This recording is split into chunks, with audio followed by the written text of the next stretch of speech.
ایک بار پھر حکومت پاکستان وفاقی وزارت داخلہ کے ذریعے کوشش کر رہی ہے کہ ایم کیو ایم کے بانی الطاف حسین کے ریڈ وارنٹ جاری ہو اور انٹرپول ان کی گرفتاری کے لیے کوشش کرے اور ان کو گرفتار کیا جائے۔ یہ وارنٹ 22 اگست کی نفرت انگیز تقریر کے 3 مقدمات میں ازداد دہشت گردی کی عدالت کی حکم کی روشنی میں جاری کیے جا رہے ہیں، اور اس کے لیے وزارت داخلہ اب اپنی کوشش کی ابتدا کر رہی ہے۔ الطاف حسین کو ڈاکٹر عمران فاروق قتل کیس سمیت ریاست اور فوج مخالف بیانات اور بھارت سے امداد کی اپیل کے باعث قومی اسمبلی اور چاروں صوبائی اسمبلی میں ان کے خلاف مذمتی قراردادیں منظور ہو چکی ہیں اور انہیں 100 سے زائد مقدمات کا سامنا ہے۔ لاہور ہائی کورٹ کے حکم پر ستمبر 2015 سے الطاف حسین کا مکمل میڈیا بلیک آؤٹ ہے، یعنی ان کی تقریر، تصویر اور سرگرمیاں نشر اور شائع نہیں ہو سکتی ہیں۔ یہ حکومت پاکستان کی آج جو کوشش سامنے آئی ہے، جس کے ذریعے اب وہ ابتدا کر رہی ہے، شاید ہمارے یہاں میڈیا میں اس سلسلے میں پوری آگاہی نہیں ہے۔ یہ ایک لمبا پروسیس ہوتا ہے۔ جب یہ وزارت داخلہ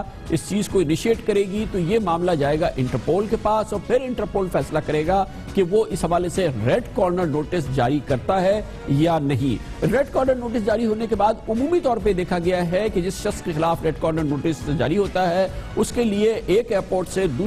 کسی دوسرے ملک میں جانے کے لیے ضرور مسئلہ ہوتا ہے، لیکن ان ریڈ کارنر نوٹس کی وجہ سے کسی شخص کو گرفتار کر لیا جائے، یہ خال ہی ہوتا ہے۔ الطاف حسین کے معاملے میں یہ صورتحال پہلے سامنے آ چکی ہے۔ اس سے پہلے حکومت پاکستان محترمہ بے نظیر بھٹو کی دوسرے دور حکومت میں یہ کوشش کر چکی ہے کہ جناب الطاف حسین کے ریڈ کارنر نوٹس جاری ہو اور ان کو گرفتار کیا جائے برطانیہ میں۔ ایک اور اہم معاملہ ہے کہ اس قسم کی کسی کوشش کا کیا واقعی کوئی بڑا مثبت نتیجہ نکلے گا، یہ ذرا سا مشکوک ہے، کیونکہ پاکستان اور برطانیہ کے درمیان منتقلی ملزمان کا کوئی ٹریٹی نہیں ہے، یعنی ایکسٹریڈیشن ٹریٹی نہیں ہے، اور ایک بات بہت اہم ہے کہ الطاف حسین بہرحال شہری ہیں۔ اس حوالے سے یہ بات بھی بہت اہم ہے اور غور طلب ہے کہ جب پاکستان میں اس قسم کی ایفرٹ ہوتی ہے یا اس قسم کی بھرپور سرگرمی دکھائی جاتی ہے تو اس کا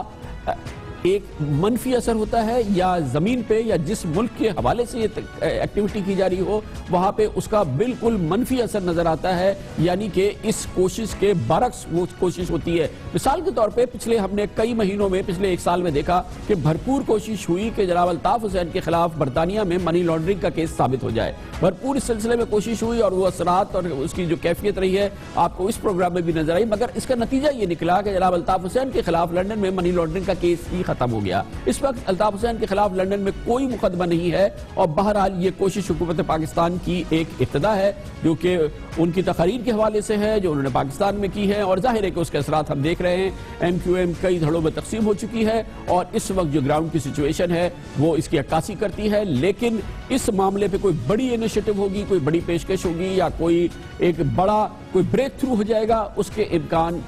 کم ہے یا خالی ہے۔ اس پوری صورتحال پہ مزید بات کرتے ہیں۔ ہمیں جوائن کیا ہے ایم کیو ایم لندن سے ایم کیو کے کنوینر جناب ندیم نصرت نے۔ بہت بہت شکریہ ندیم نصرت صاحب۔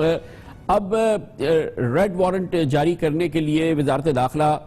کوشش کر رہی ہے، اور ان کی کوشش یہ ہے کہ یہ جو 100 مقدمات یہاں پر ہے ڈاکٹر عمران فاروق قتل کیس کا ہے جس کے وہ مرکزی ملزم گردانے گئے ہیں، کہ ان کو کسی صورت سے گرفتار کیا جائے۔ ویسے کیا کیفیت ہے الطاف حسین صاحب کی، اور آپ ان ڈیولپمنٹس کو کیسے دیکھتے ہیں؟ یہ ہمارے لیے تو کوئی نئی چیز نہیں ہے۔ 19 جون 1992 کا جب آپریشن شروع ہوا تھا، یہ سب کچھ کہانیاں اس وقت سے ہی ہم سنتے آ رہے ہیں۔ میں لائر نہیں ہوں، لیکن میری فنگر ٹپ پر سارے لاز موجود ہیں۔ ہم نے اس معاملے کو اس طرح دیکھا ہے۔ پاکستان میں تو جو لوگ الطاف بھائی کے خلاف جو کار فرما ہیں ایکشنز میں، مطلب جو انوالو ہیں، انہوں نے تو الطاف بھائی کو اپنے طور پہ ملزم سے مجرم بھی قرار دے دیا، سزا بھی دلوا دی، اشارہ بھی کر دیا کہ اب ان کی سیاست ختم ہو گئی۔ باقاعدہ گردن سے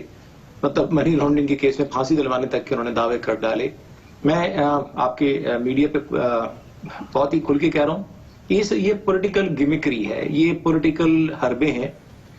ایک ایسے ملک میں جہاں بے روزگاری، بدامنی، کرپشن اور عوام کے جو بنیادی مسائل ہیں وہ اس وقت جو ہے سب سے امپورٹنٹ ایلیمنٹ ہے جس پہ توجہ دینے کی ضرورت ہے۔ میں وزیر داخلہ سے تو یہ سوال کروں گا کہ پاکستان میں جو مطلوب لوگ ہیں، جنہوں نے پاکستان کے آئین کو تسلیم نہیں کیا، ریاست کو تسلیم نہیں کیا، جنہوں نے پنڈی میں بیٹھ کے داعش کے ہاتھ پہ بیعت کی، کیا آپ نے ان کو پکڑ لیا؟ جن کے خلاف مقدمات ہیں کیا آپ نے ان کو پکڑ لیا؟ جو آپ برطانیہ میں الطاف بھائی کے خلاف مقدمہ چلانے کی یا ان کی گرفتاری کی بات کر رہے ہیں، یہ پاکستان کے عوام کی توجہ اصل مسائل سے ہٹانے کے لیے ہے، اور میں آپ کو بتا رہا ہوں کہ سوائے وقت کا ضیاع، پاکستان کا تمسخر اڑانے کے علاوہ کچھ نہیں ہے۔ جہاں تک تقریر کی بات ہے، وہ بھی یہاں پہ اس ملک میں وزیر اعظم، اداروں اور حتیٰ کہ کوئن، ابھی امریکہ کی مثال آپ کے سامنے، ڈونلڈ ٹرمپ کے خلاف مظاہرے ہو رہے ہیں، ان کے پتلے لوگ نکال رہے ہیں، ان کے کارٹون بڑے مضحکہ خیز چلائے جا رہے ہیں، وہاں کوئی ایکشن نہیں ہو رہا۔ یہ اس ملک میں جو کچھ الطاف بھائی نے کہا ہے، آپ وہاں اس کو جو چاہے رنگ دیں، حالانکہ اس کی بھی وہ معذرت کر چکے ہیں، وضاحت کر چکے ہیں۔ اس ملک میں وہ آزادی اظہار میں شمار ہوتا ہے، جس کی یہاں پہ پوری آزادی ہے۔ اچھا اسی طرح یہ فرمائیے گا کہ اس وقت ایم کیو ایم کا پاکستان میں، خاص طور پہ سندھ کے شہری علاقوں میں وجود کہاں ہے؟ پارلیمنٹ میں نظر نہیں آتا، اور جو آپ کی لیڈرشپ ہوتی تھی ایم کیو ایم کی، وہ لا تعلقی کا برملا اظہار کرتی ہے، کسی قسم کا کوئی تعلق آپ لوگوں سے، لنڈن سے نہیں رکھنا چاہتی۔ تو ایم کیو ایم جو ہے، جس کو آپ ریپریزنٹ کرتے ہیں، الطاف حسین صاحب ریپریزنٹ کرتے ہیں، وہ اس وقت ہے کہاں پہ؟ وہ عوام کے دلوں میں ہے۔ آپ عوام کے مینڈیٹ کو پامال کیا جا رہا ہے۔ آپ مثال میں آپ کو یہ دوں کہ جو آخری الیکشن ہوئے تھے دسمبر 2015 میں، اس میں ایم کیو ایم نے سویپ کیا تھا تمام شہری علاقوں سے۔ یہ ساری یہ جو کہانیاں بن رہی ہیں کہ اب ایم کیو ایم کو سپورٹ نہیں ہے، ایم کیو ایم کہاں ہے، یہ ایک ریاستی جبر کے نتیجے میں بنائی جا رہی ہیں۔ ابھی عوام کو آپ لیول پلینگ فیلڈ پر آج آپ ایم کیو ایم کو جلسہ کرنے کی اجازت دیں، آپ ایم کیو ایم کو سیاسی سرگرمیوں کی اجازت دیں۔ میں آپ کو دعوے سے کہتا ہوں کہ جتنے بڑے کراچی میں جلسے ہوئے ہیں، سب کو جمع کر لیں، اس سے دگنا بڑا جلسہ ہم آپ کو کر کے دکھا دیں گے۔ اس وقت عوام ایک طرف کھڑے ہیں، چند لوگ ایک طرف کھڑے ہیں، اور وہ جو چند لوگ کھڑے ہیں ان کے سامنے بڑی لیمیٹڈ چوائس ہے۔ اچھا، آپ کے جو لوگ فالوور ہیں یا وفادار ہیں، آپ کو وہ اس وقت جو بڑے حصے ہیں ایم کیو پاکستان یا پاکستان زمین پارٹی، اس میں آپ کو اپنے فالوورز، آپ کے اپنے لائلسٹ اس وقت نظر آتے ہیں جو کہ وہاں پہ موجود ہیں، اور آپ اب بھی سمجھتے ہیں کہ وہ آپ کے ساتھ ہیں اور آپ کے ساتھ ان کی وفاداریاں ہیں، یا آپ سمجھتے ہیں کہ یہ جتنی لیڈرشپ ہے اس میں کوئی ایسا شخص نہیں جو آپ کے ساتھ وفادار ہے، آپ کے لوگ وہ ہیں جو گمنام ہیں؟ جو لوگ وہاں بیٹھے ہیں ان میں بھی بہت سارے لوگ ہیں۔ کل رات ہی گلشن اقبال سے ہمارے 2 ذمہ داران گرفتار ہوئے، رات کو ان کی فیملی پہ دباؤ پڑا، صبح انہوں نے پی ایس ٹی میں شمولیت اختیار کی، صبح شام ہمارے پاس فون آ رہے ہیں، منتخب نمائندوں کے آ رہے ہیں، کونسلرز کے آ رہے ہیں، کارکنان کے میسیجز آ رہے ہیں۔ اگر آپ آ جائیں لندن میں، آپ کو سارے میسیجز دکھا دیتا ہوں کہ کتنے روتے ہوئے میسیجز خواتین تک کے آ رہے ہیں کہ ہمارے گھر والوں پر دباؤ ہے کہ پی ایس ٹی میں شامل ہو جاؤ، مصطفیٰ کمال کو سپورٹ کرو، ورنہ تمہارا بڑا برا حشر ہوگا۔ جب اس طرح کا رویہ ہوگا تو آپ خود طے کریں، خود فیصلہ کریں کہ آپ ایم کیو ایم کی پاپولیرٹی کو انڈیپینڈنٹلی یا فیئرلی کیسے جج کر سکتے ہیں۔ جب تک آپ لیول پلینگ فیلڈ کریٹ نہیں کریں گے، جب تک آپ الطاف بھائی کی یا ایم کیو ایم کی مقبولیت کا صحیح تناسب جو ہے یا صحیح اندازہ نہیں لگا سکتے۔ میں پھر یہ کہہ رہا ہوں کہ کامران بھائی، پاکستان کا مسئلہ الطاف بھائی کے خلاف یہ مقدمات نہیں ہیں۔ الطاف بھائی اپنے 22 اگست کے خطاب پر معذرت کر چکے ہیں۔ الطاف بھائی کا کل بھی چیف آف آرمی اسٹاف کے نام بہت ایک پازیٹیو میسج تھا، خدا را اس کو سنیں۔ پاکستان کو ان معاملات سے باہر نکلنے کی ضرورت ہے۔ کل کو خدا نہ خواستہ یہ نہ ہو کہ لوگوں کے دلوں میں یہ مایوسی آ جائے کہ اب کوئی سننے والا نہیں ہے، تو اب جو ہے کوئی اور راستہ اختیار کرو۔ اور میں یہ بھی کہہ رہا ہوں کہ اس طرح کے میسیجز بھی آ رہے ہیں۔ اچھا ندی بھائی، یہ بتائیے گا کہ ایک تاثر یہ ہے کہ آپ جہاں لندن سے بھرپور تنقید ہوتی ہے پی ایس پی کی اور تمام اس کی ایکٹیویٹیز کی،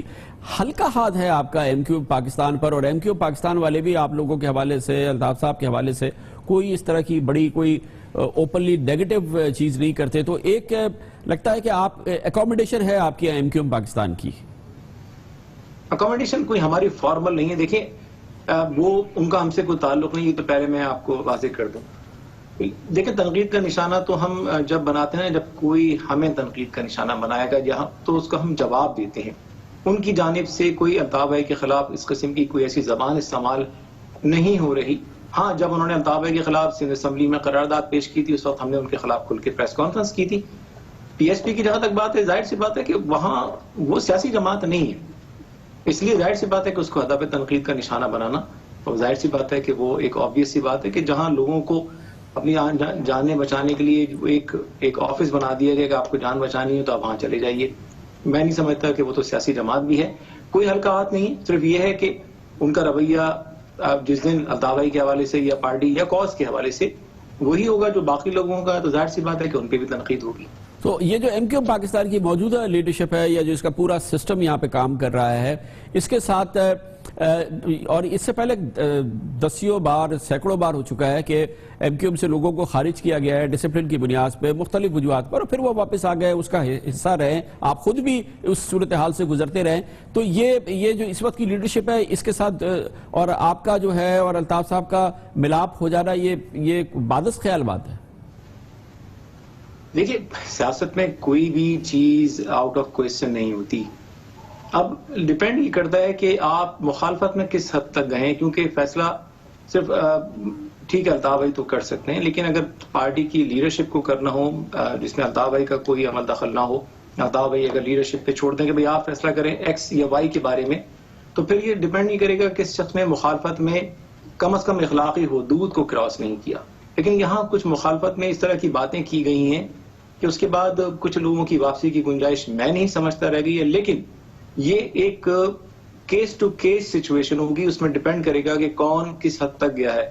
اور ماضی میں جیسا آپ نے ابھی خود فرمایا, لوگوں کی واپسی ہوئی, ایسے لوگوں کی واپسی ہوئی جنہوں نے دشمنی میں ساری حدیں کراس کر دی تھی, ان تک کو معاف کر دیا گیا. یہ سارا ظاہر سی بات ہے, میرے پاس کوئی جادوئی چراغ نہیں, جب اللہ تعالیٰ وہ وقت لائے گا تو دیکھیں گے اس کو. بہت بہت شکریہ جناب ندیم نصرت ہمارے